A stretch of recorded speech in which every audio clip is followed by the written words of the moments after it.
People are understandably sceptical about politics, said the Labour leader Ed Miliband today. One of those remarks that you somehow instinctively know will never make it to the Oxford Dictionary of Quotations. Trying to look a bit less like a man who's been hit on the head with a very large halibut, he said his party would recover because it could make a difference. The party's reeling after seeing George Galloway demolish its hold on what was a safe seat in Bradford. But all the big parties sense a growing public disillusion. Maybe they even noticed it today, the 8th day of their 3-week Easter holiday. First off tonight, David Grossman reports.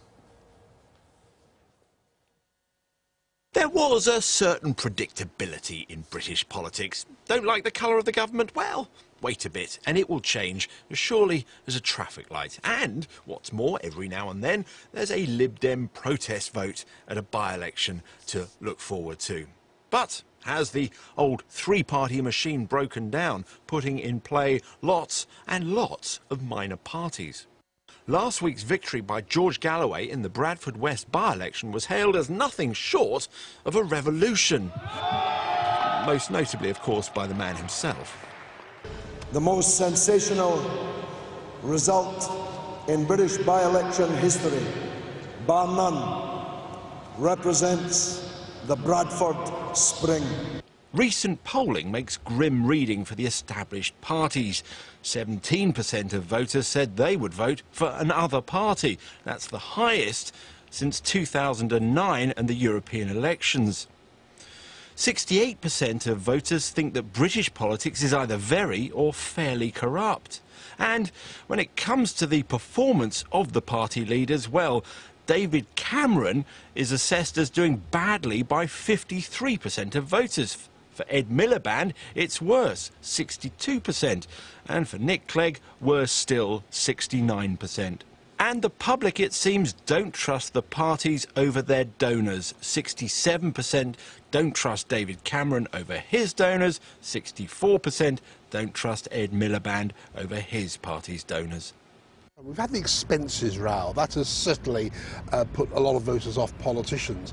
Then we had all the complaints in the 1990s, which led to the Nolan Committee and the whole process of transparency. But transparency, far from increasing trust in politics, has led to a whole raft of stories that never used to be about politicians doing things wrong. So there is now a real public cynicism about politicians. But hang on a minute, Bradford West was actually the 7th by-election of this Parliament. In all 6 previous by-elections, the party that went into the by-election having the seat came out of the by-election having the seat. 5 of those times, the Labour Party. At Feltham and Heston, Seema Malhotra actually managed to increase the margin of her victory over her predecessor, albeit on a reduced turnout. That doesn't, on the surface of it, sound like the death of the three-party system. I do think that there is something very strong about parties that really are rooted where they are. You know, they're not just structures, they're not just national entities, but they are part of the community. And if you have parties that maybe haven't managed to keep those links really strong, then it's very easy for them to be displaced, no matter whether or not they've got the right policy solutions for an area. Is part of the problem here that one of the tendencies in modern politics is for the national parties to try and control more and more from the centre, in a sense leaving less space for local parties to feel ownership? We see people going back to feeling like they want to be connected to something local and be local, and have the parties responded to that message and be able to bridge a national message with a local message and with a sense of being local too. I don't know that we have done that as effectively as perhaps we need to reconnect people into politics. One big change, of course, is that in the past, if voters were angry with the government yet not quite ready to trust the opposition again, they tended to vote for the Liberal Democrats or their predecessor parties. They were the natural home for disillusioned voters. Now, of course, well, they're in government. And just look what's happened to their share of the vote as a result, from just under a quarter to bumping along between 8 and 10%. We've also seen voters learning to vote differently in different elections. UKIP, for example, doing very well in the European parliamentary elections, the SNP going from a minor party to the majority party of government in the Scottish parliamentary elections. All of that loosens the habit of voting for a particular party all the time. But is another explanation that people are finding new ways of doing politics that don't involve the political parties. For example, the campaigning organisation 38 Degrees is, well, let them explain. What we're really about is people power. It's about over 1 million ordinary citizens of the United Kingdom coming together to decide on the campaigns they want to run together and then working together to make change happen. So we don't run for election, we don't cosy up to any of the political parties. We're very much about staying independent, listening to ordinary people and using our pooled resources as lots of ordinary people all coming together to influence politicians of all stripes and persuasions. Since the Second World War, there has been a decline in tribal politics to be replaced by consumer politics. Every now and again, though, the consumers stop shopping in the big brand name stores and go boutique instead. Well, George Galloway MP is here. Congratulations. Thank you. You going to be any more conscientious representing the people of Bradford than you were in Bethnal Green? Oh, don't start by insulting me now. Let's not get well, off it's true. Come on. Let's not No, get off on there's a more serious point here bad because start. you only attended 8% of votes during your time there. Well, as I've explained to you and others many times before, in the Commons you can only vote for the government's motion or the Leader of the Opposition's amendment. And I seldom wished to vote for either in that 5 years. My attendance in Parliament was daily. My attendance in votes depended on what the issue under discussion was. But you know what, Jeremy? I won. You're going to have to get used to that. Oh, I won a great victory. I've already congratulated you. Well, on yes, it. but not sincerely, evidently. No, quite sincerely. No, it is. not I said at all it was sincerely. one of the most epic victories in recent electoral maybe history. the best answer I can give you then is evidently the people of Bradford West think so, because they voted for me in overwhelming number. Well, I'm quite struck by the phrase that you used. We heard it there, the Bradford Spring.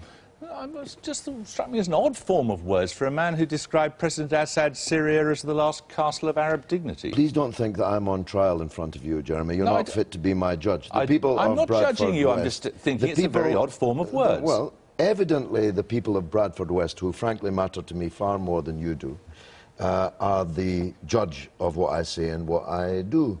And they judged in a democratic election, 18,000 of them, to put their X next to my name. So they evidently were not put off by your misrepresentations of my views about Syria. You did. I've seen the email. You did describe Assad's Syria as the last castle of Arab dignity. I did in 2005 and 2010, in fact. No, it wasn't in 2010. It was the 14th of August, 2010. Well, my speech in Syria was in 2005. No, we're not talking. We're talking about an email, not your speech. When you talked about what a good chap Assad was. I'm talking about the email you sent. Let me tell... Well, that was at the time he was sleeping in Buckingham Palace in the Queen's spare bedroom. He wasn't sleeping in Buckingham Palace in August 2010. The Syrian people are the last castle of Arab dignity. They are the last castle of resistance to Israeli occupation and to imperialist intrigue in the area. But I don't think that was an issue in the Bradford West by-election. But why did you talk about the Bradford Spring? Please accept that a big uprising of people, peaceful, democratic uprising, unknown, unnoticed by you. You didn't send anyone there, the London media didn't send anyone there, and yet it happened. Has to be characterised as something new in British politics. They were not voting on my views about Syria, neither on my views about how to vote in House of Commons divisions, which are largely meaningless to most of them, which is what this discussion really should be about. We're going to get on to that. I just want to get one other point with you, which was this. Why did you say God knows who is a Muslim and he knows who is not? I, George Galloway, don't drink alcohol. I never have. I, George Galloway, have fought for Muslims at home and abroad all of my life. Now, why wouldn't I say that? Well, I'm just interested as to why you found it necessary to say it. Because the Labour candidate was going around campaigning on the twin bases that he was a Pakistani and a Muslim. So I believed that shameless playing of ethnicity as an electoral card was something that needed to be answered. And ordinarily, of course, if it were me that were being accused of it, you'd be the sternest critic. Well, people shouldn't vote for I've never had anyone ask for my vote by telling me how much they drink, that's all. I was just curious. Well, I mean, I don't drink, and he does. All right, let's talk a little bit about what this victory for George Galloway, it is a sensational result. Let's talk about what it represents. Ed Miliband was talking to you about how your party needs to listen. Why didn't you realise that before? I think he's always spoken about that. It was a sensational result, and I think, to be honest, Jeremy, you do a disservice to people of Bradford West by focusing on George. Does George drink? What George said about us. The people, you know, in what he chose to say. In a democracy, you have to listen when people vote in those numbers, and clearly the people of Bradford West, they were trying to get a message through to the political establishment. And I think the underlying message, it's not just issues about Afghanistan, although whether you live in Bradford or Tunbridge Wells, you wonder what on earth we're still doing in Afghanistan 10 years after the beginning. There is an issue, though, about the huge economic gap between North and South, and it's a mistake to write off Bradford West, as some people do. We need to listen to that message. Well, Self, but at a broader level, what is going on, do you think, in people's attitudes to the mainstream parties? Well, they're falling away from them. I mean, we've got consistently lower attendances. The attempts of both the Tories and Labour to launch themselves in some sense as mass membership parties has largely been a failure. And I think that the kind of tit-for-tat business of politics, you know, the Liberals came into the last election on the face of it with an honest desire to try and change that and to try and introduce a more proportional... Well, you know, yes, it fooled me, and in a sense I didn't think that they'd be so feeble when it got to the negotiating procedure. I thought as a party that understood how proportional government work, they might have been prepared to sit down a bit longer. The point is, it's over for the Lib Dems. But, you know, I must say this, that every time there's a sensational by-election, going all the way back to Eric Lubbock and Orpington, people say this is the end of politics as we know it. But funnily enough, no one's saying it's the end of politics. But have you, do you notice it in the Conservative Party as well? Yeah, I think so. I mean, this has been a wake-up call, I think, for all the political parties. And it may well be that a future by-election, even in this Parliament, that the Conservatives may have big problems. And I think part of the issue, actually, was the way we do politics. Everything is focused on the marginal seats. So what happened in Bradford, and what was interesting was, I don't think Labour had any idea of any data about where the voting preferences were, so that come the close of polls, they'd sort of assumed, oh, we've won again like we've won for the last 40 years. And that's why it was such a shock, I think, to the Labour Party. So did Tory polling predict that George Galloway was going to win? No, it didn't. But again, you were all caught on the hop. We all were. And sorry, I'm not trying to make an anti-Labour point. I'm making a point that the whole focus now of politics is on the 80 to 100 marginal seats where everything matters, all the resource goes in. And I think that's true. The relatively small armies of members that all the parties now have are working in that. What's your solution? I don't think there are easy solutions to it. And the reality, I'm afraid, is, and this is one of the difficulties, I think that there was great excitement when the coalition came in 2 years ago about a new, fresh politics. No, there wasn't. Well, in fact, I think from some people there was, George. I detected none of that, I must say. Well, I was perhaps still in the House at the time. But I think you need to get out more. Part of the problem, I think, now is that essentially we have got probably diminished living standards in this country for the next decade. And it is going to be incredibly difficult. No government of whatever stripe is going to be popular, and no opposition is going to be trusted, not least because we may well be in a situation rather like the 1960s to 70s, where we will be chopping and changing at each and every election going forward. And that, I think, that is going to be the main problem we're going to face. But isn't the point about Bradford, you know, George was campaigning, when you were campaigning, you were saying there's this Bradry system among certain Urdu people in the Labour Party in Bradford. There's a system essentially of patronage. It's good old Tammany-style politics. And in a way, there's a Bradry system operating at a national level as well. The political class offers sinecures. In a way, it's viewed as a closed loop. It doesn't matter. It's a parallel. George Galloway. It's a parallel universe, Jeremy. I mean, Mark is a gentleman and an expensively educated one, but frankly, he might be from Mars to the streets of Manningham. There, youth unemployment has risen 40% in 12 weeks and tripled in a year. The mass of the people are in absolute poverty in British terms. Not relative to other countries in the world, but in British terms, mass poverty.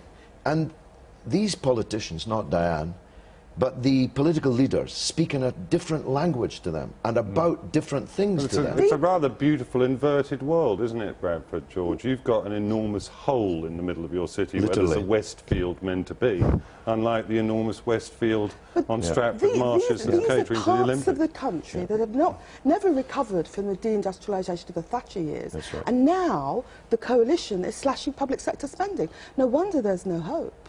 But you see, the interesting thing about George, whatever, even his critics will acknowledge that George Galloway gave people who voted for him something to hope for. Let's hope. Well, I'm afraid I think rather misguidedly. I mean, Perhaps.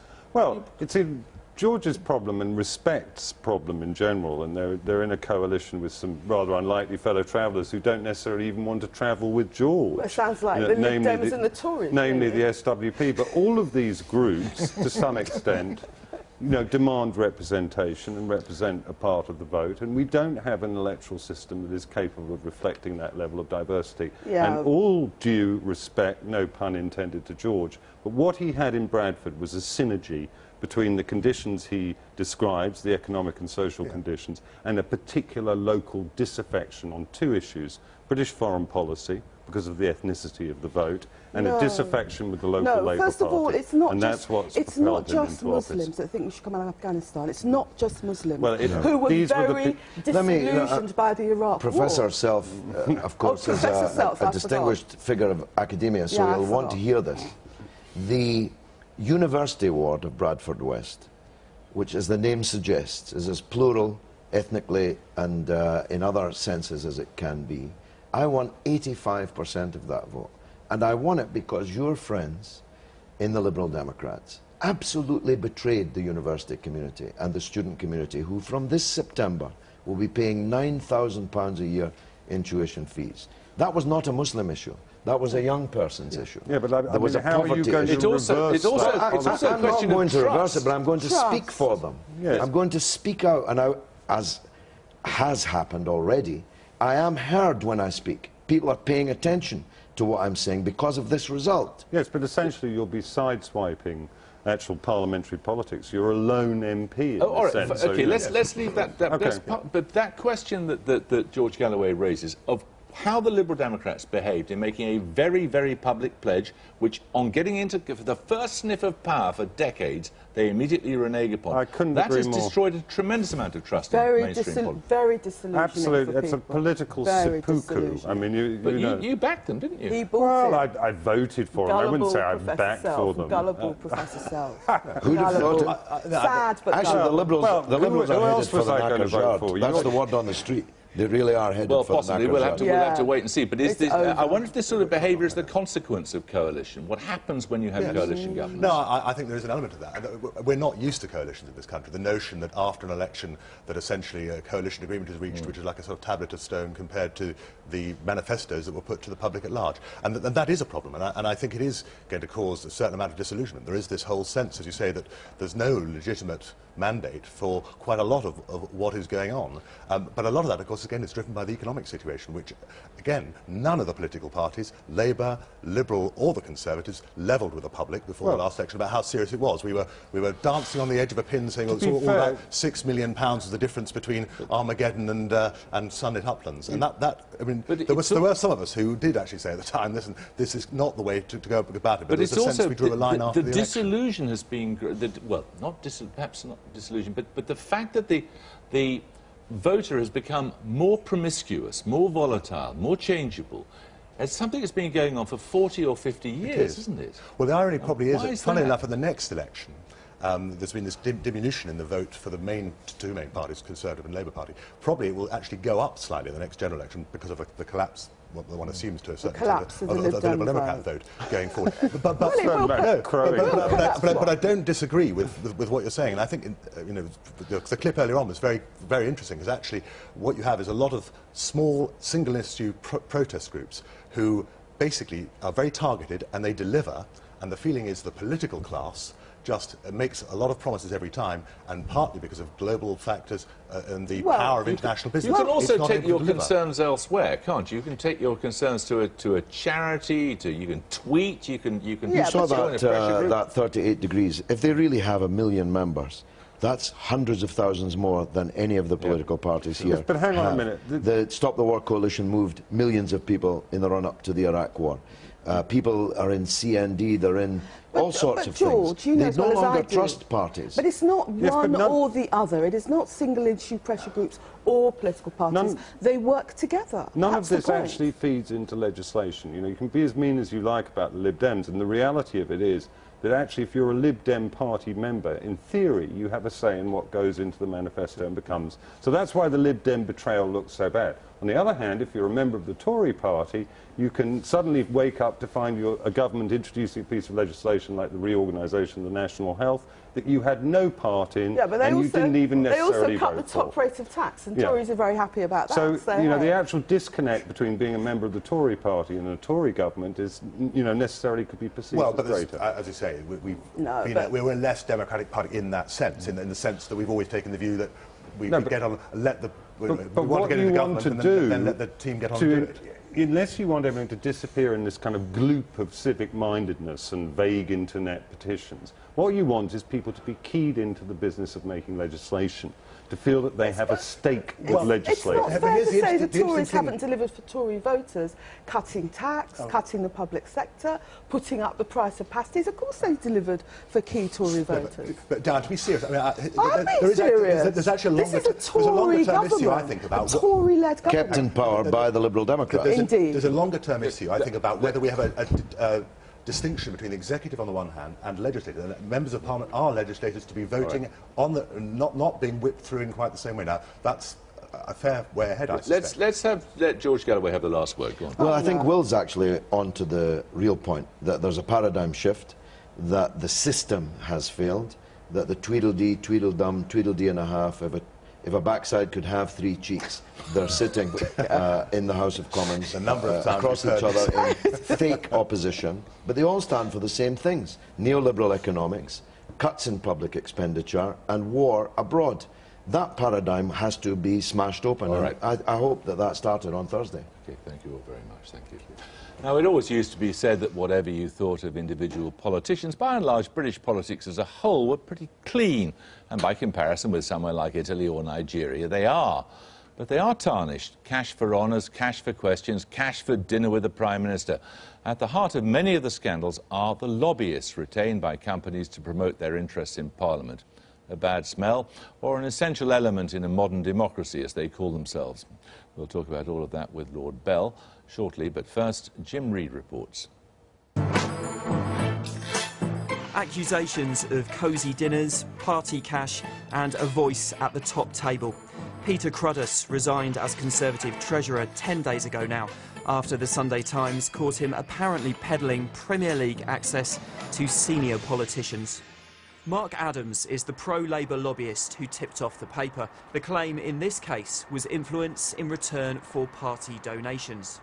Few things shock me in the world of politics these days, but it's not the way I believe politics should be done. It's not the way I believe lobbying should be done. So I was certainly surprised by it and thought it merited further investigation. When the Tory Treasurer quit, it was the latest in a long line of lobbying scandals involving party bigwigs. The public seems to believe that politicians are willing to do favours in return for cash, whether that's into the party's coffers or straight into their own bank accounts. And it's politicians from both sides of the Commons who have been caught out. 3 former Labour ministers were suspended in 2010 in a lobbying scandal. One, Stephen Byers, was filmed saying he could be a cab for hire. Before he came to power, David Cameron promised to shine a light on the industry and the role of lobbyists. It's the next big scandal waiting to happen. It's an issue that exposes the far too cosy relationship between politics, government, business and money. That was before Tory Defence Secretary Liam Fox was forced to step down. This time not over cash, but because of his cosy relationship with lobbyist Adam Werrity. You can work in our business, you've got connections with Liberal Democrats and Labour, but we do pride ourselves particularly on the strength of our connections with the Conservative Party. The wider question hanging over all this is just how much power big-name lobbyists really have, and how much is just sales bluster. Calls for stronger regulation intensified last year when undercover reporters taped executives from public affairs company Bell Pottinger boasting of their influence with politicians. What do you think about William Hague's? I think Cameron listens to him a lot. You're on your speed dial? William? Yeah. I wouldn't quite say he was on my speed dial, but yes, You can get hold of him? I can get hold of him and I talk to him. What concerned me is the way they were describing that they could have a quiet word with people inside Number 10 and inside government who would sort the problem out. That, again, is not the way that lobbying, in my view, should be done. Newsnight understands the body that represents the PR industry will tomorrow clear Bell Pottinger of breaking its own voluntary code of conduct. Even so, calls for Britain to put in place statutory regulation are now getting louder. I think we've seen that it is the next big scandal that keeps on coming out of government. We see it with the donor scandal, we saw it with the claims that Bell Pottinger made, we've seen it with MPs saying that they're like cabs for hire, lords willing to accept cash for amendments. There is repeated scandals, and the solution is to open up lobbying to public scrutiny, to allow people to see what influence people are having over which policies, and crucially how much money they're spending in the process. Whilst there is still this suspicion and not knowing who is influencing whom, then we will continue to get scandals.